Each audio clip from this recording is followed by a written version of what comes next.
Absolutely, and that's why we want to present the facts, to have this conversation so people can make informed choices. And just come back to what Andy said, yes, an eco-design stove is better than an open fire, but a gas central heating is much, much cleaner than an eco-design stove. Even a household with the cleanest stove burning cleanly is still 3 times more polluted inside than one without.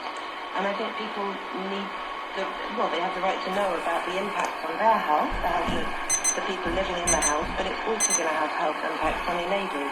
And given so much of this burning is in urban areas, and we know in urban areas it's actually people with more money to spend, it is those in the higher income groups who are creating this pollution, which is then affecting vast swathes of the population. And it's also, I should just add the third point about it being bad for the planet as well, because burning wood is not a good choice in terms of climate change. We're having lots of reaction to this, actually, Lewis and Andy, and from both. I'll be honest with you, I didn't realise just how quite divisive an issue wood burning is there. People who love their wood burning stoves really love their wood burning stoves. And as Andy says, as a log burner is essential on my narrow boat on which I live, hands off.